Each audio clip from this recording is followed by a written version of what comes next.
आज अत्यन्तै विषम परिस्थितिमा हामी यहाँ भेला भएका छौँ।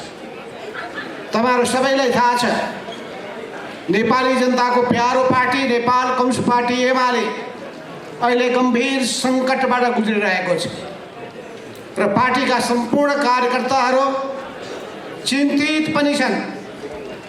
पार्टीको अध्यक्षले यो पार्टीलाई कहाँ पुर्याउन खोजिरहेका छन्, यो प्रश्न सबैको दिमागमा घुमिरहेको छ। यस्तो बेलामा यो भेलाको आयोजना गरिएको छ।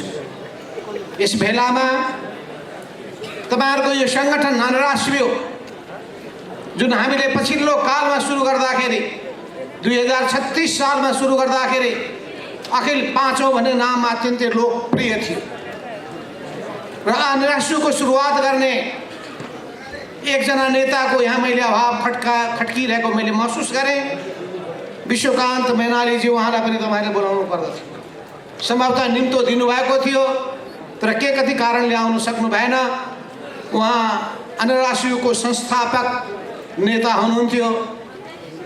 उहाँ पनि यो सिङ्गो अभियानमा मलाई लाग्दछ हामीहरूकै साथमा हुनुहुन्छ र पाँचौं अधिवेशनदेखि पाँचौं सम्मेलनदेखि झन्डै समयमा नै यसका प्रत्येक राष्ट्रिय सम्मेलन हुँदै गए।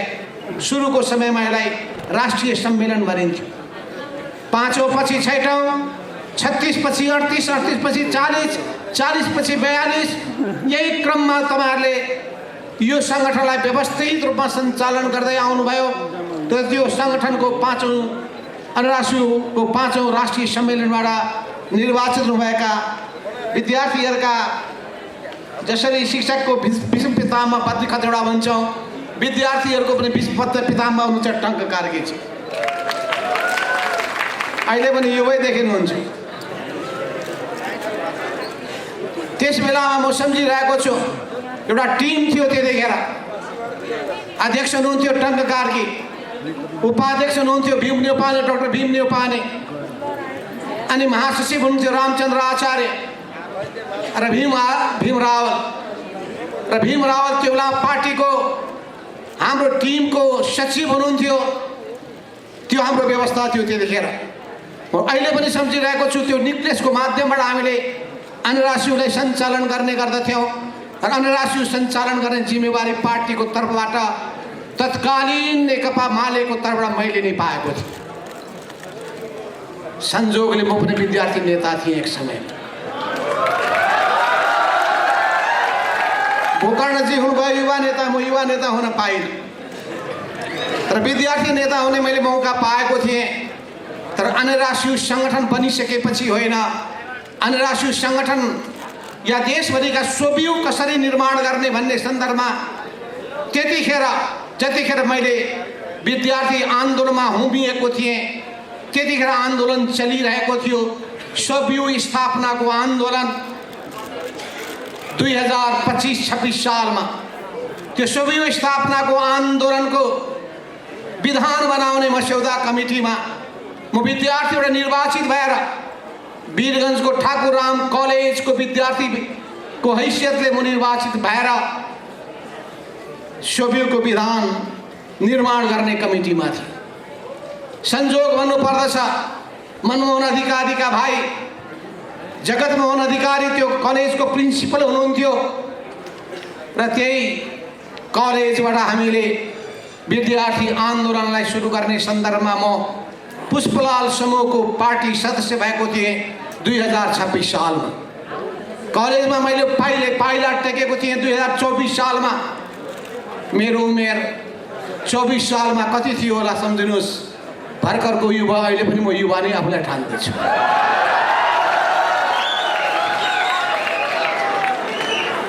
पढाइको कुनै पनि सीमा हुँदो रहेनछ, अन्त हुँदो रहेनछ। हाम्रो भीम रावलले भर्खरै पिएचडी गर्नुभयो, भीम न्यौपानेले पिएचडी गर्नुभयो, अरू पनि को अहिले पिएचडीको क्रममा हुनुहुन्छ थाहा छैन। हाम्रो टङ्क कार्कीजी राजदूत भएर उतातिर समय उता बिताउनु भएको हुनाले अब कविता लेखनमा लाग्नु भएको छ।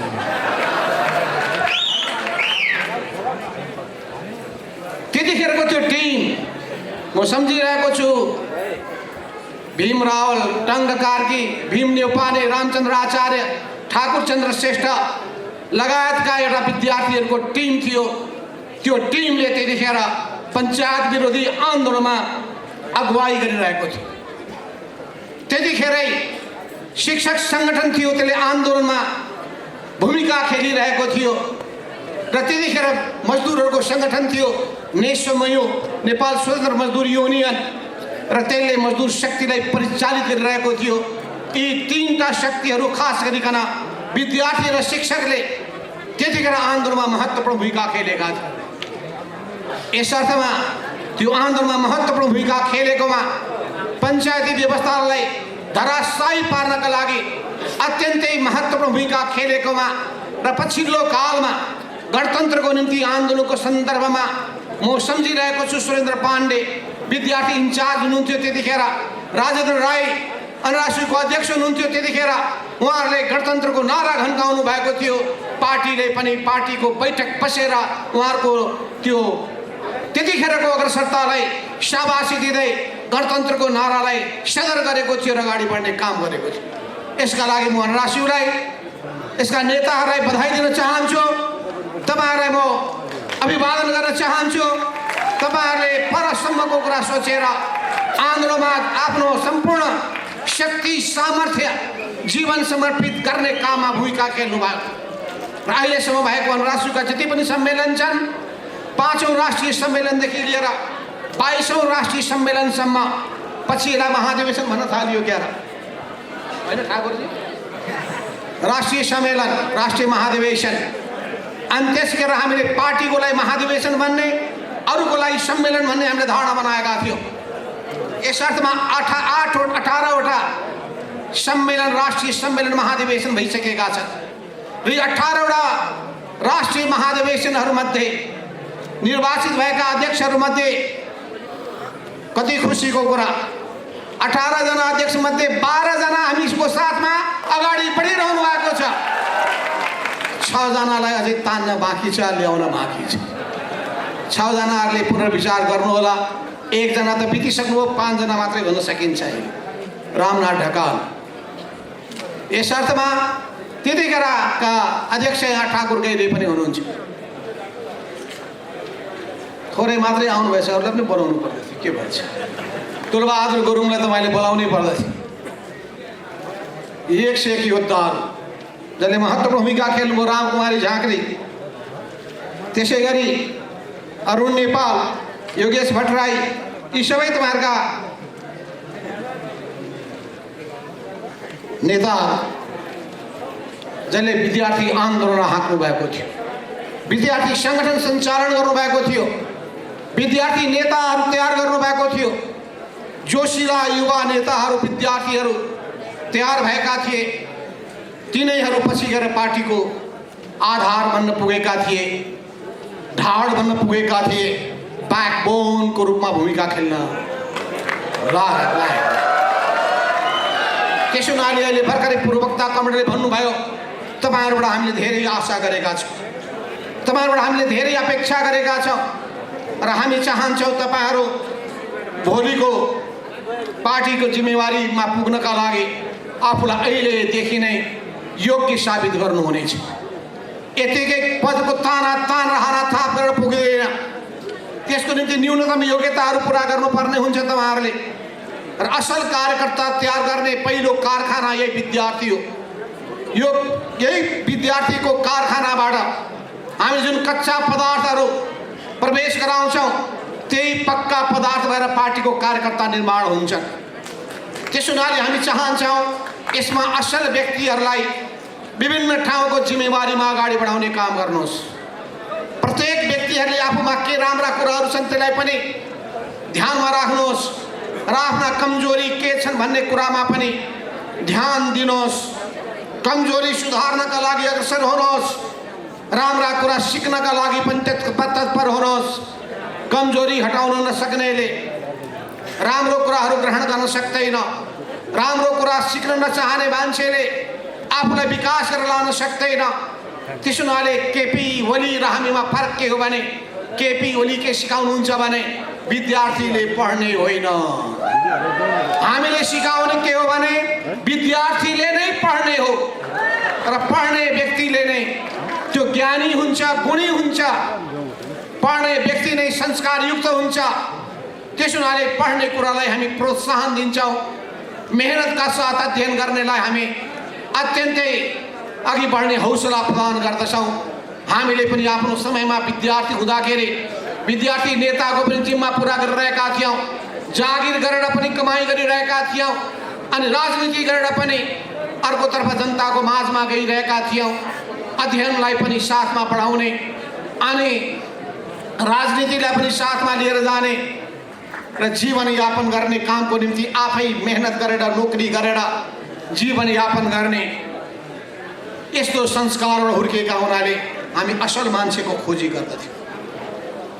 मैले समय समयमा तपाईँहरूको माझमा भन्ने गरेको छु, त्यतिखेर विद्यार्थीलाई आकर्षित गर्ने हामीले तरिका अपनाएका थियौँ।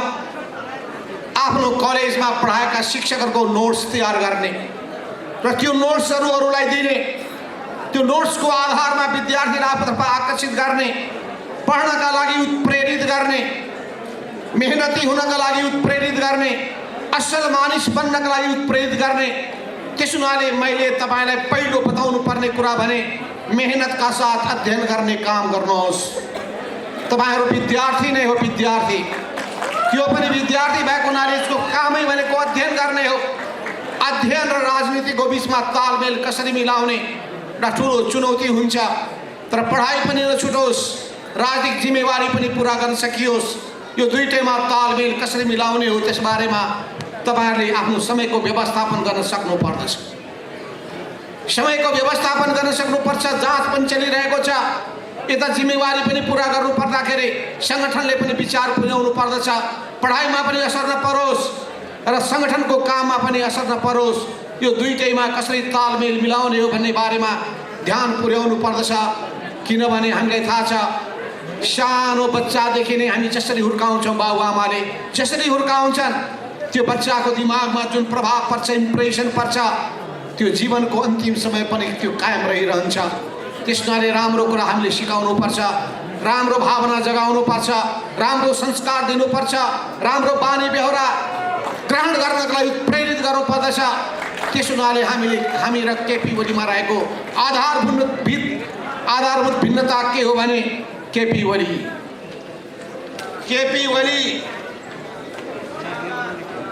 को प्रवृत्ति छुट्टै छ। उहाँको प्रवृत्ति के छ भने व्यक्तिवादी प्रवृत्ति छ। हाम्रो प्रवृत्ति के छ भने सामूहिकतावादी प्रवृत्ति छ। एकतावादी आफूलाई व्यक्तिवादी आफूलाई केन्द्रमा राखेर चल्ने प्रवृत्ति केपी ओलीमा छ। हामीले संगठनलाई केन्द्रबिन्दुमा राखेर चल्ने कुरालाई प्रोत्साहित गर्दछौँ। हामीमा त्यो संगठनवादी प्रवृत्ति रहेको छ। त्यसो हुनाले दुईटामा रहेको भिन्नतालाई तपाईले बुझ्नै पर्छ। कतिपयलाई थाहा छैन के हो झगडा, केपी ओली र यता अर्को समूहको बीचमा के हो, द्वन्द्वको कारण के हो, विवादको कारण के हो। कतै पदको हानाथाप त होइन, कतै स्वार्थको बाजाबाज त होइन, कतै व्यक्तिका अहङ्कारहरू टक्राइरहेका त होइनन्। यस्ता खालका कुराहरू तपाईका मनमा पर्न सक्छन्। कतिपयले पारेको हुन सक्दछ, कतिपयले प्रचार गरेको हुन सक्दछ। यी कुनै पनि भ्रममा तपाईहरु नपर्नुहोस्। त्यसो हुनाले भर्खरै भीमराव कमलले बताउनु भयो, विगतका केही सन्दर्भ राख्नु भयो, सुरेन्द्र कमलले बताउनु भयो, केही सन्दर्भहरू अगाडि सार्नु भयो। ती सबै सन्दर्भमा म जान चाहन्न। हामी आज यो अवस्थामा आइपुगेका छौँ। र आज एकजनाले बडो विनम्र भावले मलाई भन्दै हुनुहुन्थ्यो, कमरेड केपी ओलीसँग मिल्नका लागि के गर्नु पर्यो भने उहाँले जे कारबाही गर्नुहुन्छ सहेर भए पनि, पार्टीबाट निकालिदिनुहुन्छ भने पनि, पार्टीबाट निकालिए पनि चुप लागेर सहेर बसिदिनुहोस्। के त्यही बाटोमा हामी जाने हो? के घुँडा टेक्ने बाटोमा हामी जाने हो? हामी के आत्मसमर्पणको बाटोमा जाने हो? के केपी ओलीको टाङ मुनि छिर्ने बाटोमा जाने हो?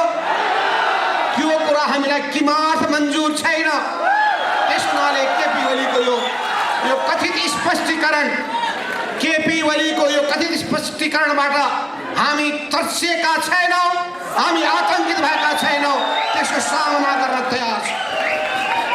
आज मैले एउटा पत्रिका पढेँ, पत्रिकामा लेखेको छ माधव नेपाल अलमलमा, माधव नेपाल दुविधामा। माधव नेपाल कहिले अलमलमा पर्दैन, दुविधामा पनि पर्दैन। चुनौतीको सामना गर्दै अगाडि बढ्छ। कस्ता कस्ता कहाँ आए केपी ओली मेरो सामने। त्यसो हुनाले केपी ओलीसँग लड्ने कुरा कुनै ठुलो गाह्रो कुरा होइन। यिनका 2 दिनका चुरी फुरीहरू त्यो प्रधानमन्त्रीको कुर्सीमा बस्दासम्मको मात्रै हो। प्रधानमन्त्रीको कुर्सीबाट जब यिनी सडकमा उत्रिनेछन्, केपी ओली प्रवृत्तिको हावा खुस्किनेछ। त्यसो हुनाले पत्रकार साथीहरू, मलाई तपाईँले अझै बुझ्नु भएकै रहेनछ। तपाईँहरूलाई मैले आफ्नो इतिहास बताउन पाएकै छैन। मैले वीरेन्द्र राजा हुँदाखेरि कसरी डिल गरेका थिएँ, ज्ञानेन्द्र हुँदाखेरि कसरी डिल गरेका थिएँ, तपाईँलाई सेनानी पाएको छैन। गिरिजा प्रसाद कोइरालासँग कसरी डिल गरिरहेको थियो, कृष्ण भट्टराईसँग कसरी गरिरहेको थियो, अनि गणेशमान सिंहसँग कसरी गरिरहेको थियो, काङ्ग्रेसका नेतासँग, अनि सद्भावनाका गजेन्द्र नारायण सिंहसँग कसरी गरिरहेको थियो। नेपालको राजनीतिमा के गरियो बताउनै बाँकी छ। त्यतिखेर विदेशी शक्तिले मलाई कति दबाब दिएको थियो, कति धम्की दिएको थियो, त्यो धम्की र चुनौतीको कति सामना गरियो भन्न बाँकी नै छ। पार्टीभित्र कस्ता कस्ता समस्याहरू आइपुगे, ती समस्या र चुनौतीको कसरी सामना गरियो, त्यो सबै फेरि तपाईँको बिचमा राख्न बाँकी नै छ। तर यति भन्न चाहन्छु म तपाईँलाई, आज एकजना आउनु थियो, कमरेड मलाई रातभरि निन्द्रा लागेन भन्नु। मैले हुनु स्वाभाविक हो, तर मेरो स्वभाव अलि फरक छ।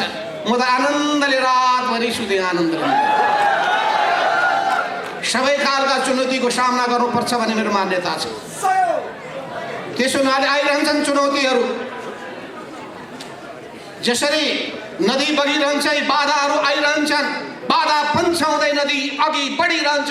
यही मान्यताका साथ हामी अगाडि बढ्छौँ। बाधा पन्छाउँदै नदी बगिरहन्छ, यही मान्यताका साथमा यो राजनीतिमा म उम्मिएको हुँ। 2022 साल 2023 सालमा मैले एसएलसी पास गरेको हुँ। यसो हेर्दा हेर्दै 54-55 वर्ष भइसकेका छ। यहाँ चाहिँ मेरो नातिनी पनि कोही छन् भने आइसकेका होला। नातिनीको पनि पनातिनी जन्मिसकेको त्यो पनि छन्, तर पनि म आफूलाई युवा नै ठान्ने गरेको छु। किन भन्दाखेरि युवामा पनि तपाईँभन्दा कम युवा जोस छैन। मैले त सङ्कल्प गरिसकेको छु, 77 जिल्ला जानेछु। म 77 जिल्ला जानेछु, सङ्गठन बनाउनेछु।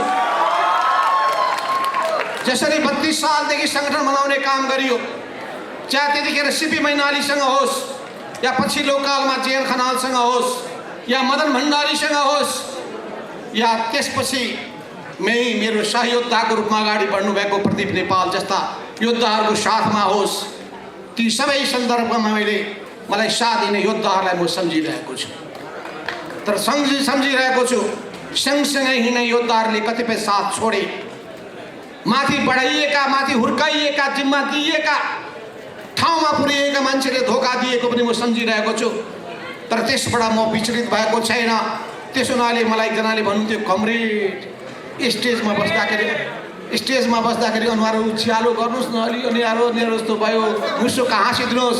चाहिँ म हाँस्ने प्रयत्न गर्दै थिएँ। तपाईँहरूमा अलिकता पनि नपरोस् कि हामी तर्सेका छौँ, केपी ओलीको स्पष्टीकरणबाट तर्सेका छैनौँ, मैदान छोडेर भाग्नेवाला छैनौँ। पार्टी हामी फुटाउँदैनौँ। पार्टी फुटाउने केपी ओली हुन्। पार्टी फुटाउँछन् भने कसले भने केपी ओलीले फुटाउँछन्, हामीले पार्टी फुटाउँदैन।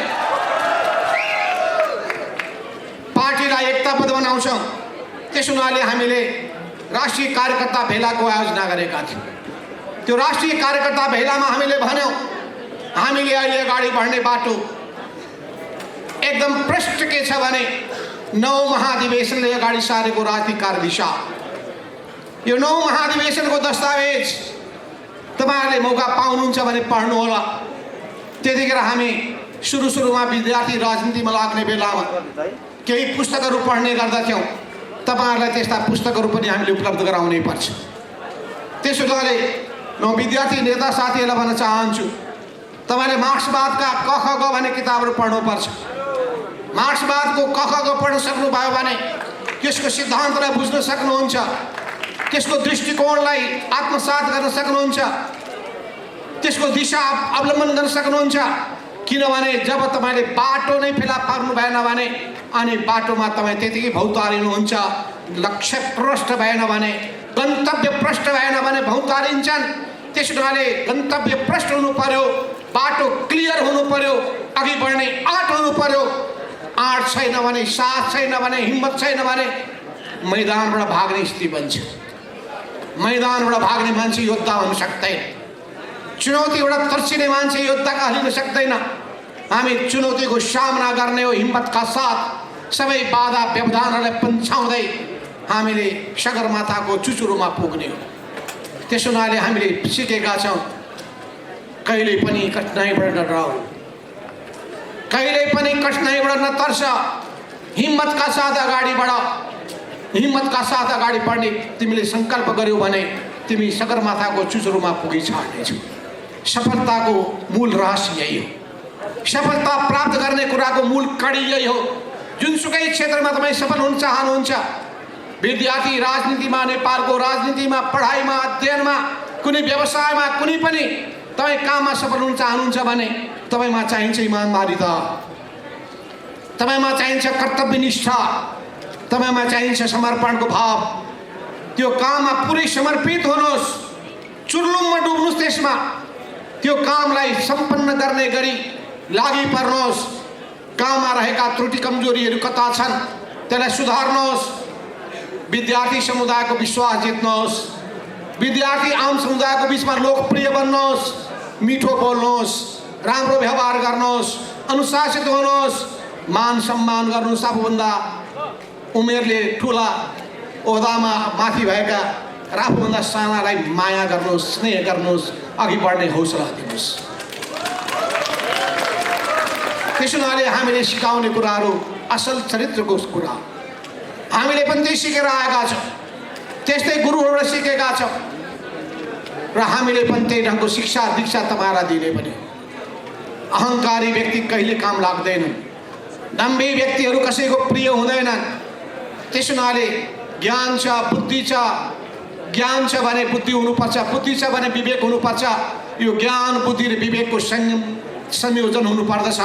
यस अर्थमा मैले तपाईँहरूलाई भन्न के चाहेको छु भने हामीले त्यतिखेर 9 महाधिवेशनमा प्रश्न भनेका थियौँ कि हामीले 2062-63 को जनक्रान्तिका उपलब्धिहरूलाई, राजतन्त्रलाई ढालेपछि गणतन्त्र ल्याउने उपलब्धिहरूलाई संस्थागत गर्नुपर्छ।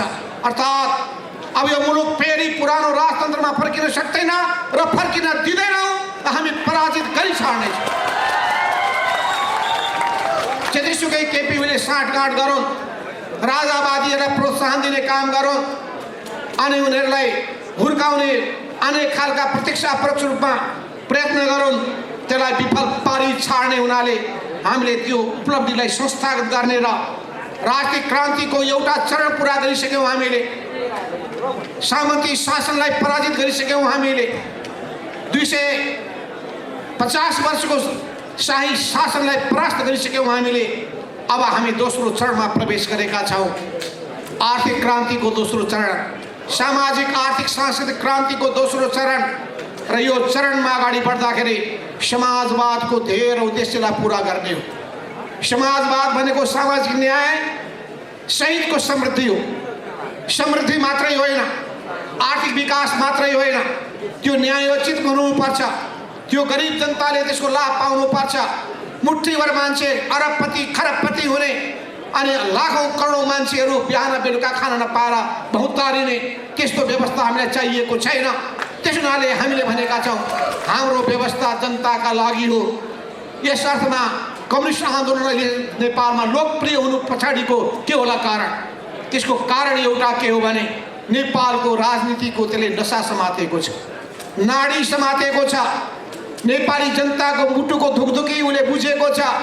यही धुकधुकी बुझ्न सक्यो भने पार्टी बलियो हुन्छ, आन्दोलन सशक्त हुन्छ, सफलताको बिन्दुमा पुग्छ। जब राष्ट्रिय राजनीतिको नाडी समात्न सकिँदैन, देशको र जनताको भावना बुझ्न सकिँदैन भने त्यस्ता पार्टीहरू काम लाग्दैनन्, इतिहासको अजायब घरमा जानेछन्। जसरी टंक प्रसादजीले खोल्नु भएको प्रजा परिषद इतिहासको विषय बनिसकेको छ। कतिपय देशमा कम्युनिस्ट पार्टीले राम्ररी जनताको भावना बुझ्न सकेन, राष्ट्रिय आवश्यकता बुझ्न सकेन। ती देशमा कम्युनिस्ट पार्टीको अवसान भइसकेको छ। त्यो बाटोमा हामी जाने होइन। नेपालको अवस्था विशिष्ट छ। नेपाल एउटा फर्टाइल ग्राउन्ड भएको देश हो। कम्युनिस्ट आन्दोलनका लागि हाम्रा पुर्खाहरूले रगत बगाएका छन्। पुष्पलालले सुरु गर्नुभएको 6 सालको कम्युनिस्ट पार्टी, मनमोहन अधिकारी र मदन भण्डारी जस्ता योद्धाहरू, किसान आन्दोलनमा अगाडि बढेका तुलसीलाल अमात्य जस्ता योद्धाहरू यो पार्टीको आन्दोलनका विभिन्न चरणमा अगुवाई गर्दै अगाडि बढेका छन्। उहाँहरूकै त्याग, तपस्या, बलिदानबाट उत्प्रेरित हुँदै हामी अगाडि बढेका छौँ। त्यसो हुनाले त्यो पुस्ताको इतिहासलाई अब मूल्याङ्कन नगर्नुहोस्। उहाँहरूको मान सम्मानमा अनि आघात पुर्ने कुनै पनि काम नगर्नुहोस्। उहाँहरूको पवित्र भावनाबाट सिक्नुहोस्। उहाँहरूको योगदानबाट उत्प्रेरित हुनुहोस्, अगाडि बढ्नुहोस्। त्यसो हुनाले हामीले राम्रो उत्तराधिकारी भएर अगाडि बढ्न सक्नुपर्छ। तर आन्दोलनमा राम्रा योद्धाहरू पनि सहभागी हुने गर्दछन्, कहिलेकाहीँ नराम्रा पात्रहरू पनि प्रवेश गर्दछन्। नराम्रा पात्रहरू प्रवेश गरेकै थिए। तपाईँलाई थाहा छ, दोस्रो महाधिवेशनको बेलामा विचार पास भएको थियो पुष्पलालको, अनि नेतृत्व लिएका थिए केशवचन्द्र रायमाझीले, जसले पछि कम्युनिस्ट पार्टीलाई दरबारमा बुझाइदिए, पञ्चायती व्यवस्थालाई समर्थन गरे, कम्युनिस्ट आन्दोलनलाई उनी विघटनको अवस्थामा पुर्याउन खोजे। त्यस्तै भयो 9 महाधिवेशनमा विचार केपी ओलीको होइन, विचार हाम्रो पास भएको थियो। नेता बन्न पुगे केपी ओली आज कम्युनिस्ट पार्टीलाई उनले विसर्जनको दिशामा लाँदैछन्, विघटनको दिशामा लाँदैछन्, छिन्न भिन्न पुर्याउने काममा जुटिरहेका छन्। त्यसो हुनाले हामीले अब त्यो जिम्मेवारी फेरि बोक्नु पर्दछ। केपी ओलीको भ्रमबाट धेरैलाई मुक्त गर्नुपर्छ। अनेक किसिमका प्रचारहरू गरिरहेका छन्। त्यो प्रचारबाट जनतालाई, भ्रमपूर्ण प्रचारबाट जनतालाई, कार्यकर्तालाई मुक्त गर्न सक्नुपर्छ। भ्रमपूर्ण प्रचार के हो भने एमाले हामी हौँ, केपी ओलीले प्रचार गरेको। जनताको बहुदलीय जनवादको हिमायती हामी हौँ, केपी ओलीले प्रचार गरेको। यो सोध्नुहोस् त, जनताको बहुदलीय जनवाद र केपी ओलीको कहिले भेट भएको थियो? कहिले भेट भएको थियो? अहिले भेट भएको छ? अहिले केपी ओली जनताको बहुदलीय जनवादको मान्यतामा अगाडि बढिरहेका छन्। जनताको बहुदलीय जनवादको मान्यता के हो? सबभन्दा पहिलो कुरो भनेको बहुमतको निर्णयलाई मान्नु। उनले बहुमतलाई कुनै टेरेका छैनन्। अहिले पार्टीको तपाईँले पहिले पनि पार्टी एकीकरण गरे, नेकपा कम्युनिस्ट पार्टी नेकपा बन्यो। त्यो नेकपामा उनी अल्पमतमा पर्छ र तेस्रो भनेको सङ्गठनले गर्नुपर्ने सङ्घर्ष हो। सङ्घर्ष भनेको जनताका, राष्ट्रका समस्यालाई लिकन त्यसलाई त्यसको पक्षमा आवाज उठाउने काममा जुट्नुपर्छ। जहाँ पीडा जनताले भोगिरहेका छन् त्यहाँ पार्टी पुग्नुपर्छ, पार्टीको सङ्गठन पुग्नुपर्छ। जहाँ जनता आनन्दमा रमाइरहेका हुन्छन्, जनतासँग आनन्दित हुन पनि सक्नु पर्दछ। त्यसो हुनाले जनता र हाम्रो बिचको सम्बन्ध नङ र मासु जस्तो, पानी र माछा जस्तो। जसरी पानीमा माछा रमाउँछ त्यसै गरी कम्युनिस्ट पार्टी जनतामा रमाउनु पर्दछ। जनताभन्दा आफूलाई माथि ठान्ने होइन, नेताले आफूलाई मालिक ठान्ने होइन। आज केपी ओली आफूलाई बा भन्छन्, कमरेड भन्न चाहँदैन। कम्युनिस्ट संस्कार नै छैन। त्यसो हुनाले हामी चाहन्छौँ हाम्रा कार्यकर्ताहरू सही दृष्टिकोणका साथ अगाडि बढौँ, सही विचारका साथ अगाडि बढौँ। त्यसो हुनाले मैले भने सामाजिक आर्थिक रूपान्तरणको अभियानलाई तीव्र गतिका साथ अघि बढाएर समाजवादको आधारशिला निर्माण गर्नका लागि नै हामीले प्रष्ट बाटो समातेका छौँ। त्यो समाजवादको स्थापना गर्ने लक्ष्य र उद्देश्यका लागि हामी नेपाली मोडेलको समाजवाद के हुन सक्दछ? जनताको सेवामा राज्यलाई समर्पित गर्नका लागि के गर्न सकिन्छ? हामीले सधैँभरि पार्टीभित्र कुरा उठायौँ। यी जनताका पीडा र वेदनाको बारेमा पार्टीको बैठकमा एजेन्डा राखौँ, बैठक बोलाउँ। तर केपी ओली कहिले पनि बैठक बोलाउन नचाहने, बैठक भन्ने बित्तिकै उसलाई भाउन्न लाग्ने, केपी ओलीको ज्वरो बढेर 103 पुग्ने जहिले पनि अवस्था थियो। बैठकको नामै सुन्न नचाहने। सुझाव सुन्नै नचाहने, आलोचना सुन्नै नचाहने, विरोध सुन्नै नचाहने, अनि विरोध गर्यो भने, आलोचना गर्यो भने शत्रु ठान्ने यो केपी ओली प्रवृत्ति हो। त्यसो हुनाले हाम्रो लडाईँ केपी ओली व्यक्तिको विरुद्धमा होइन, केपी ओली प्रवृत्ति विरुद्धको लडाईँ। त्यसो हुनाले उपस्थित साथीहरू, तपाईहरु बुझ्नुहोस्, केपी ओली सुरुदेखि गुटबन्दीमा लाग्दै आएका मान्छे हुन्। सुरुदेखि गुटबन्दीमा लाग्दै आएका मान्छे हुन्। 2051 सालदेखि यिनको सानो गुट सुरु भएको थियो। सुरुदेखि भोग्दै आएको मान्छे म हुँ। केपी ओलीका आन्द्रा भुँडी सबै मलाई थाहा छ। त्यसो हुनाले धेरै फुर्ती नलगाए हुन्छ। केपी ओलीका आन्द्रा भुँडी मलाई मात्रै थाहा छ भने होइन, मुकुन्दने पानी आउनु भने मलाई पनि थाहा छ भन्नु होला। राधाकृष्ण मैनालीलाई बोलाउने हो भने उहाँ झन् ज्यादा चिरफार गरेर तपाईँले बताइदिनु होला। मोहनचन्द्र अधिकारीलाई त्यो पनि भन्दा बढी थाहा होला। कर्णजेन खानालाई पनि उहाँले इलामकै झापाको नजिकै बसेको हुनाले उहाँलाई पनि थाहा होला। एक से एक व्यक्तिहरूलाई थाहा छ केपी ओलीका प्रवृत्तिहरू। नरेश खरेलदेखि लिएर घनेन्द्र बस्नेतसम्म झापाका योद्धाहरूलाई थाहा होला। अनि केपी ओलीलाई भोगेको हाम्रो गोकर्ण कमरेड युवा नेता भएर लागेर यस अर्थमा यो प्रवृत्ति, केपी ओली प्रवृत्तिले वास्तवमा यो पार्टीमा ठुलो समस्या खडा गर्दै आयो। यसका विरुद्धमा हामीले सङ्घर्ष गर्दै आयौँ। 2071 सालमा जब पार्टीको 9 महाधिवेशन भयो, उनी अध्यक्षमा कुनै हिसाबले जाल जेल षड्यन्त्र गरेर जितेर आइसकेपछि अनि हामीले ठुलो भुक्तमान भोग्न थाल्यौँ। उनले बैठकै बोलाउन चाहने, 3 महिनामा बस्नुपर्ने स्थायी कमिटीको बैठक 1.5 वर्षसम्म बसेन। त्यस्तो मान्छे हुन् केपी ओली। पछि गएर जब पार्टी एकता भयो, माओवादी र नेकपा एमाले एकताबद्ध भए, हामी हर्षित भयौँ, खुसी भयौँ।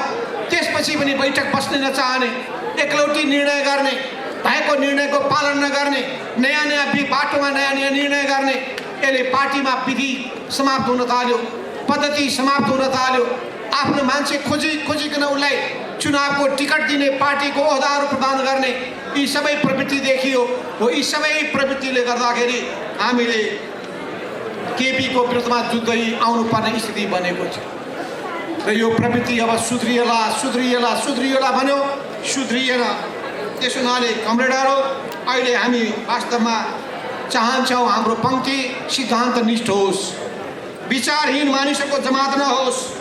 हामी चाहन्छौँ हाम्रो पङ्क्ति आलोचनात्मक चेत भएको होस्, दासत्व चेत र मानसिकता नहोस्। हामी चाहन्छौँ हाम्रो पङ्क्ति सामूहिक परिपाटीको पालना गरोस्, व्यक्तिवादी परिपाटीबाट मुक्त होस्। हामी चाहन्छौँ हाम्रो पङ्क्ति समाजवादी चिन्तन बोकेर अगाडि बढोस्, दलाल पुँजीवादी चिन्तन अङ्गीकार नगरोस्। हामी चाहन्छौँ हाम्रो पङ्क्ति विनम्र होस्, उदण्ड नहोस्। हामी चाहन्छौँ हाम्रो पङ्क्ति अनुशासित होस्, स्वेच्छाचारी र अराजक नबनोस्।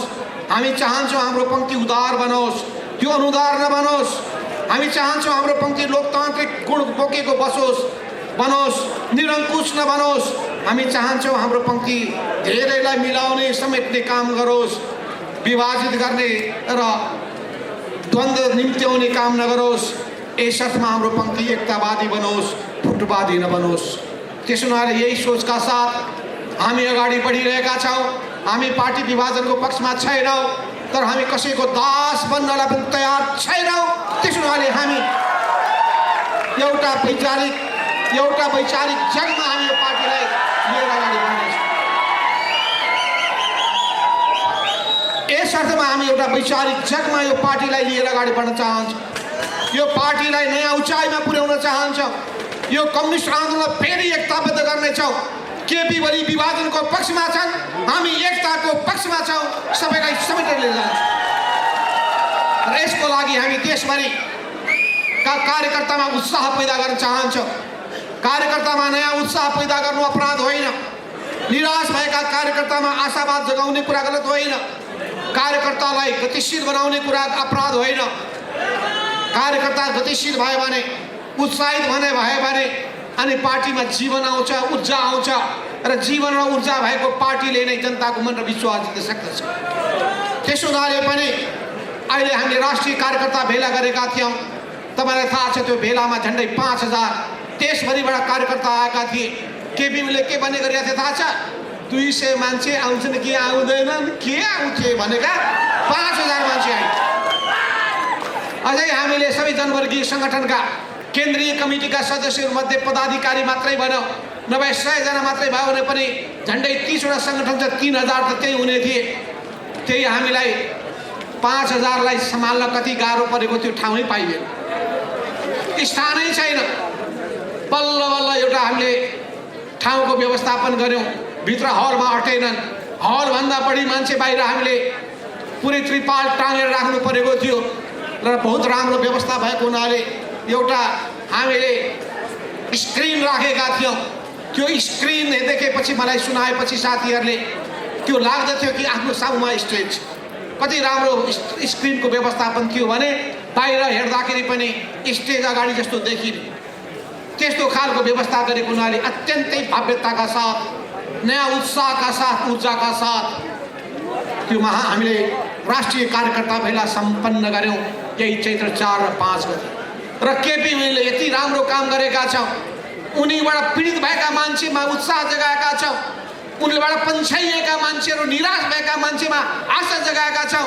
शाबास गर्नुपर्नेमा यिनले कारबाही गर्छु रे कारबाही गर्छु। यस्तै एउटा समय भएको थियो, यही ठाउँमा काठमाडौँमा एउटा हाम्रो पार्टीभित्रको एउटा समूहले अर्को व्यक्तिलाई पुरै पाखा लगाउन खोज्दाखेरि मैले त्यतिखेर ईश्वर पोखरेललाई भनेको थिएँ, तपाईँको नजिकका मान्छेलाई पाखा लगाउन खोजिया छ, उनीहरूलाई उत्साहित गर्नुहोस्। र उत्साहित गरेपछि एउटा मनमोहन स्मृति प्रतिष्ठानमा जिल्ला कमिटी बनाइयो र त्यसमा सङ्गठित गर्न लगाइयो।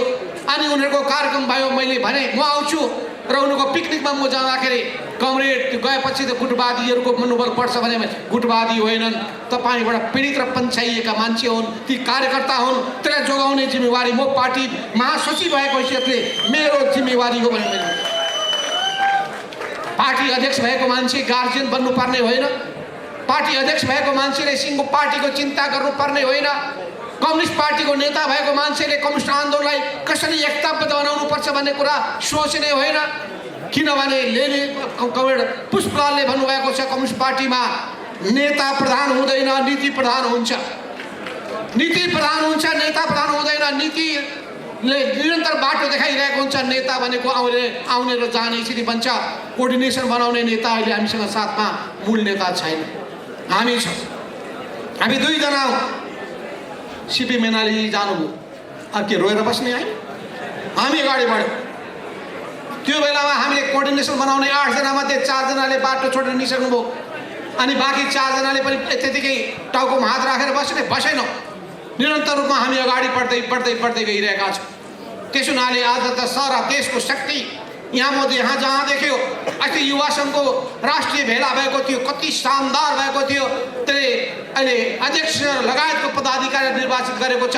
त्यो शानदार रूपमा भेला सफल पार्नु भएकोमा म नरेशजी लगायतको सिङ्गो टिमलाई म धेरै धेरै बधाई दिन चाहन्छु।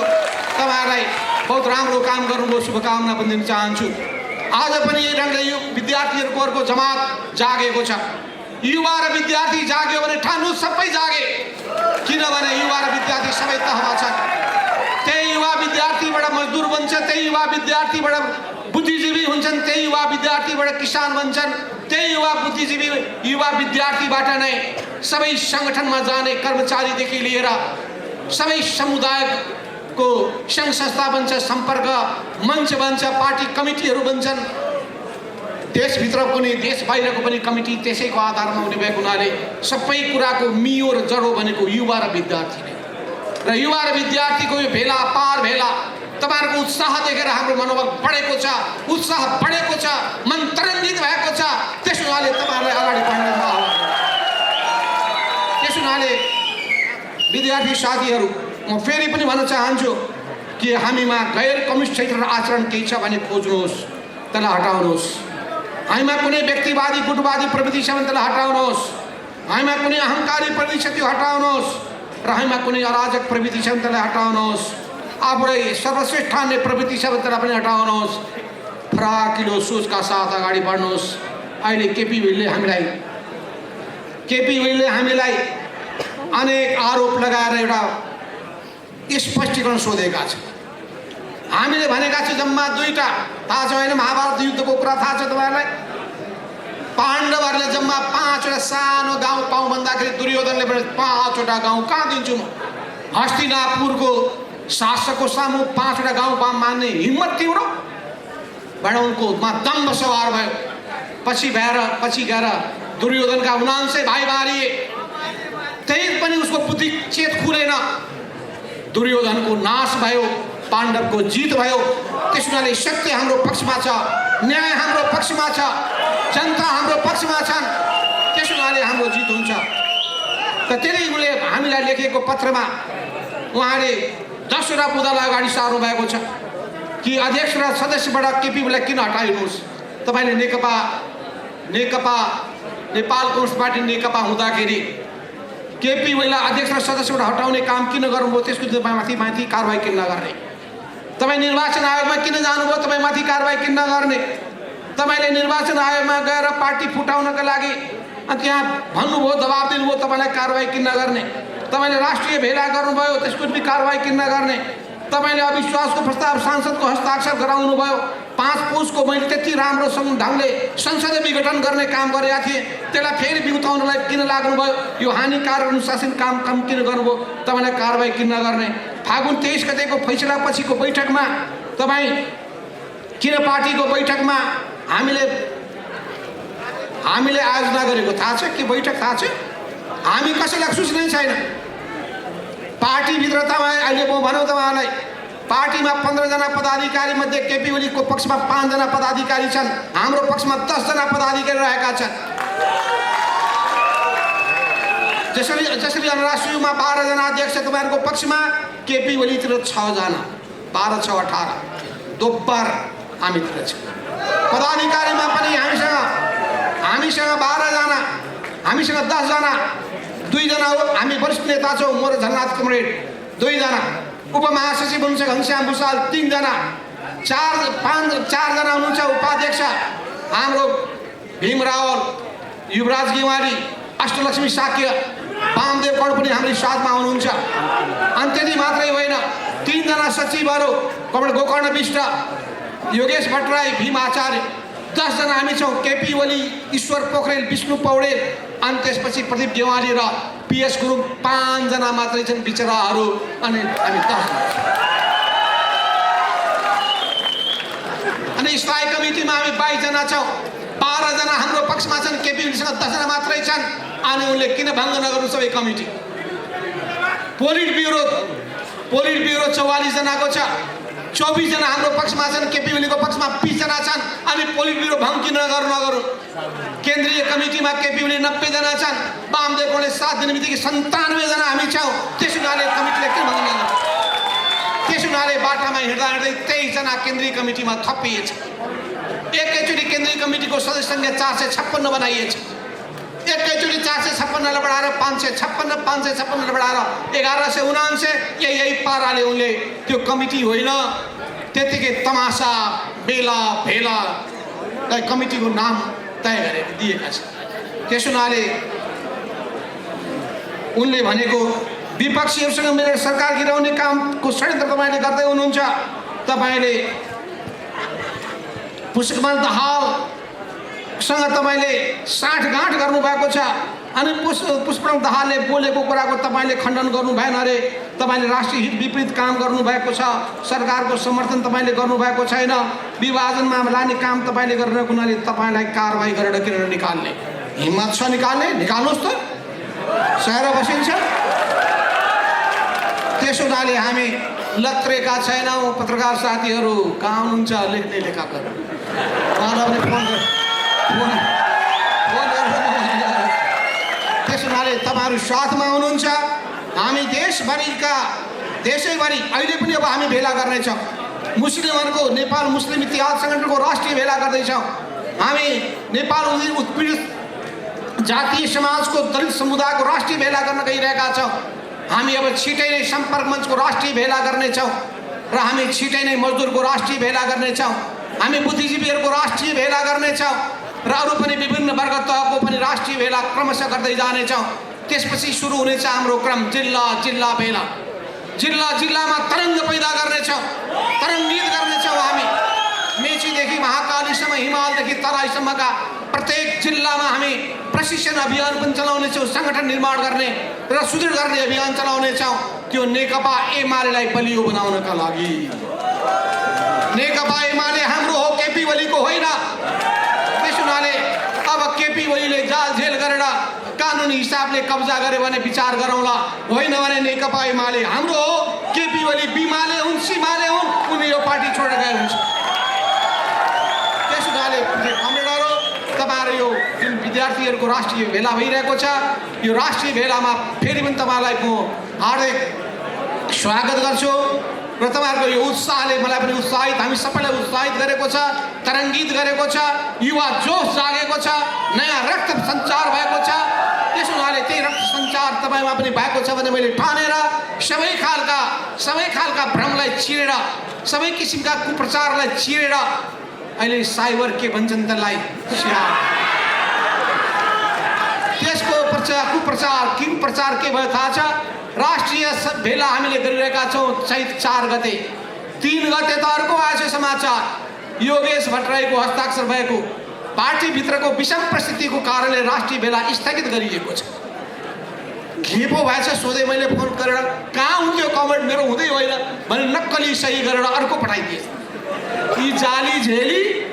यी जाली झेलीको कुराको कुनै जति वर्णन गर्यो भने पनि 1000 जिब्रा भएका शेषनागले पनि उसको वर्णन गर्न सक्दैन। त्यस हुनाले यी सबै चिजलाई चिरेर तपाईँहरू उत्साहका साथ, उमङ्गका साथ आफ्नो आफ्नो कार्यक्षेत्रमा जानुहोस्।